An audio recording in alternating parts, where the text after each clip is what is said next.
આપ કે ગામથી આવો છો? હું સુરતથી આવું છું. સુરતથી આગળ સચિન ગામ છે મારું, ત્યાંથી આવું છું. બરાબર. અને અગાઉ કેના માટે દ્વારકા મુખ્ય સંશોધન કેન્દ્રમાં આવ્યા હતા?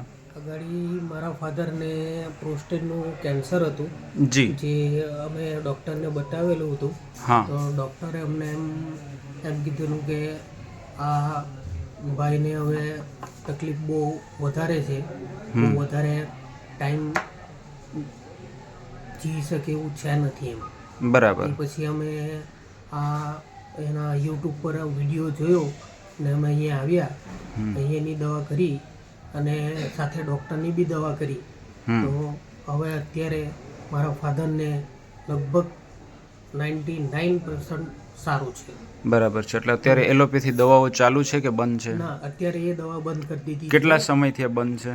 એ લગભગ 2-3 મહિનાથી બંધ છે ને અત્યારે ખાલી આ જ દવા ચાલુ છે. ખાલી અમારો અહીંનો જ કોર્સ ચાલુ છે, અહીંનો અમૃત જ પુષ્પ કોર્સ. અને ઔષધિઓનો. હા. બરાબર. અત્યારે દર્દીને ફેરફારો શું શું આવ્યા શરીરમાં? અત્યારે દર્દીનું મારા ફાધરનું પહેલે વજન 51 kg હતું, અત્યારે હાલમાં 65 kg છે. ખૂબ સરસ. ખોરાક અને હરતા ફરતા હા, વ્યવસ્થિત? બધું ચાલે છે.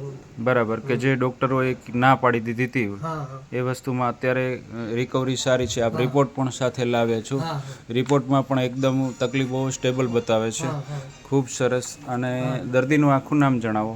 દર્દીનું નામ છે રમેશ ચંદ્ર ગુલાબસિંહ ભારતી. બરાબર. અને આપનો મોબાઈલ નંબર જણાવો. 83 20 568 443. બરાબર. કે કોઈ આવી જટિલ તકલીફવાળા દર્દીઓ હોય હા. તો આપની પાસેથી પણ અમૃત પુષ્પ દ્વારકા મુખ્ય સંશોધન કેન્દ્ર વિશે અભિપ્રાય મેળવે હા, તો એક લોકોને સાચી દિશા મળે. હા. બરાબર છે. જય દ્વારકાધીશ. જય દ્વારકા.